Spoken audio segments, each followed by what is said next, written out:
Okay? Money, yeah, mine na yan. Pagdating sa pera guys, pag nakakita agad kayo ng money, no, syempre gusto ko kayong umasenso at umunlad, lahat tayo, no? Huwag tayong magpa-ipokrita na hindi natin kailangan ng pera. Kung hindi natin kailangan ng pera, bakit pa tayo nagtatrabaho, mga kapiksi, di ba? Bakit tayo umuutang kung tayo ay kung wala tayong trabaho, bakit tayo umuutang, di ba? Kasi kailangan natin ng pera. So huwag tayong magpaka-ipokrita na hindi natin kailangan ng pera. That's not true because we need it para mabuhay tayo sa henerasyon na to, di ba?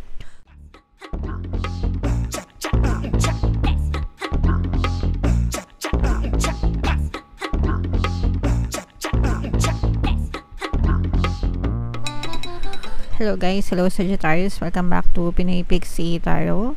Ang pamagat ng episode natin for tonight is messages from the universe para ngayong February to March para sa Sagittarius, Sun, Moon, Rising, Sign, and Venus.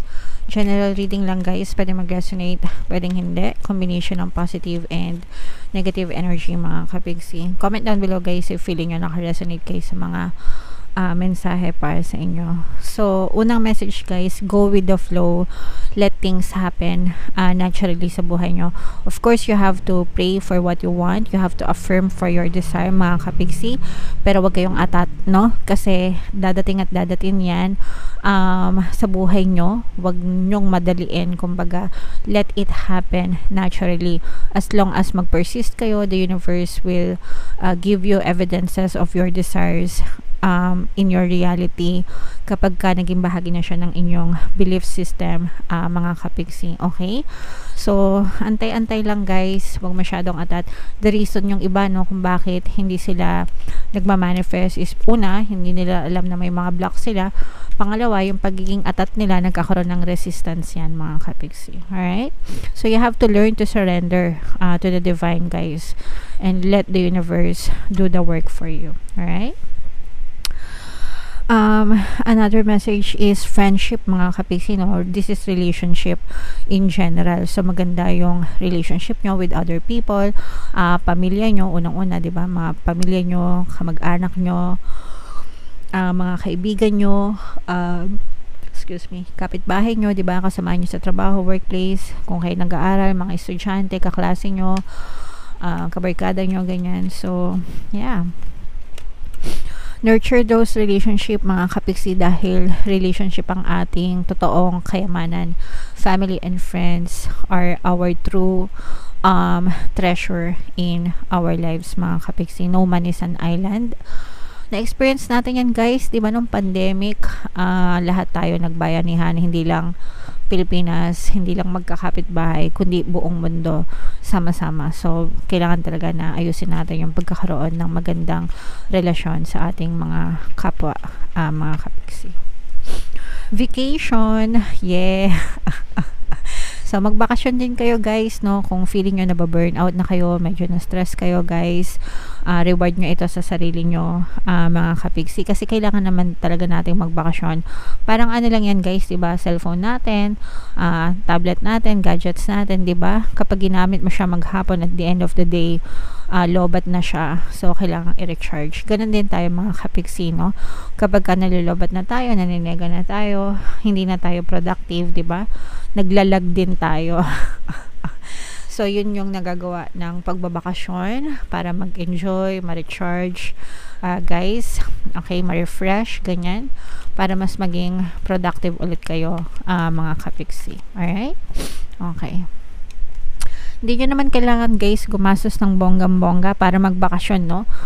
Sa bahay lang sapat na, as long as ipahinga nyo yung sarili nyong katawan at isipan. Okay? Money, yeah, mine na yan. Pagdating sa pera guys, pag nakakita agad kayo ng money, no, syempre gusto ko kayong umasenso at umunlad, lahat tayo, no? Huwag tayong magpa-ipokrita na hindi natin kailangan ng pera. Kung hindi natin kailangan ng pera, bakit pa tayo nagtatrabaho, mga kapigsi, di ba?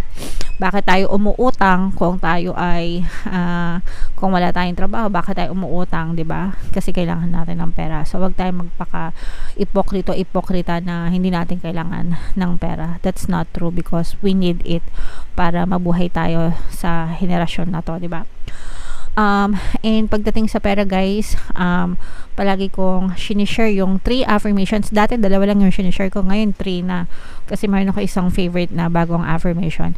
So yung una guys, money money come to me. Parang iniimbitahan nyo yung pera na pumasok sa inyo. Pangalawa, palagi ako may pera and palagi ako nagkakapera. So parang fact-based siya, ibig sabihin totoo, no? You are deciding your truth, no? And pangatlo is I am the queen of abundance kung ikaw ay babae, and kung ikaw naman ay lalaki ay I am the king of abundance. Okay, so yung 3 affirmations yan guys, sabihin nyo lang yan everyday, everyday, everyday, all day, everyday. Comment nyo din sa baba mga kapiksi para matandaan nyo, kabisaduhin nyo araw-araw, sabihin nyo mga kapiksi, and mapapansin nyo guys, talagang unti-unting gagaan yung pamumuhay nyo guys, no? I did that for my manifestation, and ginagawa ko rin siya para mag-manifest sa ibang tao mga kapiksi. Okay, hindi lang sa akin, may mga kaibigan ako na tinutulungan ko mag-affirm for their manifestation, and it's working fine for them as well mga kapiksi. So grabe, bala kayo. Kung ayaw yung managana, di wag, no? Alright, basta share ko yan sa inyo guys, kayo na yung bahala kung gusto nyo gawin or ayaw nyo. Alright, and then another message, Sagittarius, letting go. Ito importante ito guys, no? Learn to let go. Matuto kayong bumitaw kapag kailangan na, no? Yung mga negative na experiences nyo, yung mga negative moments nyo, yung mga negative circumstances nyo, mga negative na sitwasyon, no? Yun yung mga kailangan nyong i-let go, yung mga negative emotions, galit, anger, hatred, resentment, grudges, poot, yan, yung mga hinanakit sa dibdib, stress, worries, anxieties, ano pa, lahat yan mga kapiksi, kailangan i-let go nyo, bitawan nyo para maging malaya kayo. Bigyan nyo yung sarili nyo ng karapatan na maging malaya, no? From those negative emotions, kasi kapag nakalaya kayo dyan sa mga negative emotions na yan guys, sobrang gaan, sobrang saya ng buhay nyo mga kapiksi. Alright? Okay. And then last message para sa inyo Sagittarius, eto,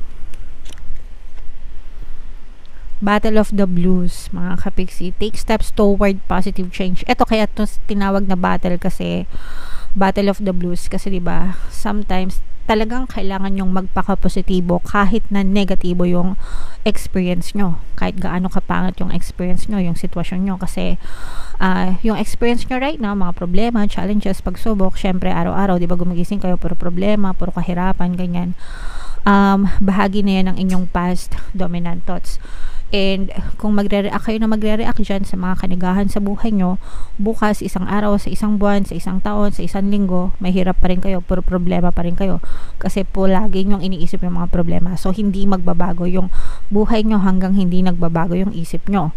Pero kaya siya tinawag na battle, kasi kailangan nyong magpaka-positibo guys, kahit gaano kanega ng na-experience nyo, kasi yun lang yung paraan para magbago yung buhay nyo. Okay? Yun lang, that's the only way mga kapiksi. Of course, syempre sasabihan nyo ng dasal, pero even if you pray mga kapiksi, kailangan nyo pa rin magpaka-positibo, diba? Diba? Diba? Comment down below mga kapiksi if naintindihan nyo. Kaya siya tinawag na battle, kasi paglalabanan nyo yung mga negative emotions nyo sa kabila ng mga nararanasan nyo, kasi kailangan nyo magpaka-positibo para magbago yung buhay nyo. Okay? So, positive lang guys. Alright? Kayang-kaya nyo yan. Fighting. Jayo. Alright. So, comment down below, Sagittarius, no? If naintindihan nyo yan, mga kapiksi. Ito na yung last message natin for you habang sinashuffle ko to. Panoorin nyo muna yung video natin regarding sa ating paano mag-manifest ng abundance video course. Kapiksi, sawa ka na ba sa mga struggles at hirap sa buhay mo? Masipag ka ba at masikap sa buhay ngunit hindi ka pa rin umaasenso? Ilang beses ka na bang nag-attempt magnegosyo at mag-invest pero palagi ka pa rin nalulugi? Sa pagkakataon na ito ay maaaring may subconscious beliefs ka na nagiging balakid sa iyong pag-unlad at pagyaman. Introducing, paano mag-manifest ng abundance video course. Dito ay matututunan mong ma-overcome ang mga balakid mo para tuluyan ka ng umunlad, umasenso, sumagana, maging matagumpay, successful at maswerte sa iyong kabuhayan, pera, trabaho, negosyo, salapi, at kaperahan ng bonggang-bongga.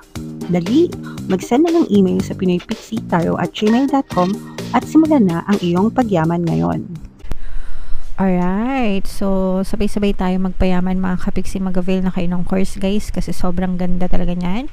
And good news mga kapiksi, no, dahil ngayong February until February 29 mga kapiksi, magbibigay ako ng 200 pesos discount, not just one but 200 sa lahat na mag-avail ng course guys until February 29 na lang. So mag-avail na kayo dahil sobrang ganda talaga yung course na yan mga kapiksi. And meron din tayong email coaching, manifest your desires using the law of attraction. If meron kayo mga specific na gusto nyong i-manifest, pwedeng love and relationship, pwedeng money or career, pwede kayo magpabook ng email coaching session with me.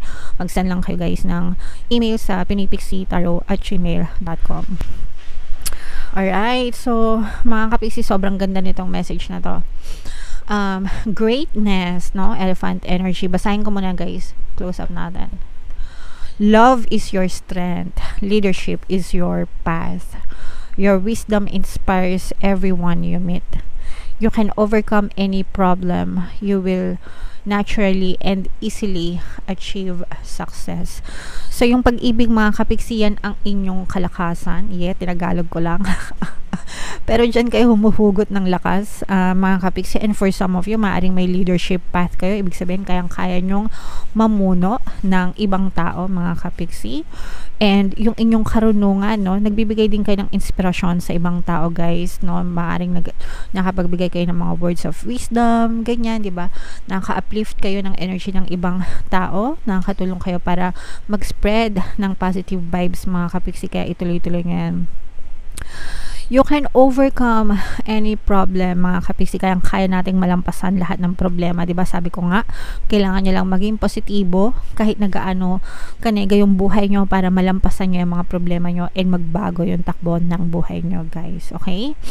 And for some of you, you will naturally and easily, ibig sabihin madaling-madali lang para sa inyo na maka-achieve ng success, tagumpay, victory sa buhay nyo, whatever kung ano man yung desire nyo, kung ano man yung nais nyong ma-achieve sa buhay nyo. Okay? Success is your middle name mga kapiksi. So, i-claim nyo na yan guys. Sa comment section, mine success, mine victory, mine tagumpay, mine money, more money mga kapiksi, para talagang magbago yung takbo ng buhay nyo, maging successful kayo, magkaroon kayo ng maraming pera, maging masagana kayo guys, and maging maganda yung mga pagbabago sa buhay nyo. Alright? So yeah, napakagandang reading for you Sagittarius. Comment down below guys if naka-resonate kayo. Ito yung ating mga pampaswerte subliminal mga kapiksi, pakinggan nyo para talagang umasenso yung buhay nyo. And ito naman yung ating success stories ng paano mag-manifest ng abundance video course. Click here to subscribe guys, and click here to join our membership program. Thank you for liking, sharing, and subscribing. See you again next time. I love you all guys. Have a nice day. Bye bye.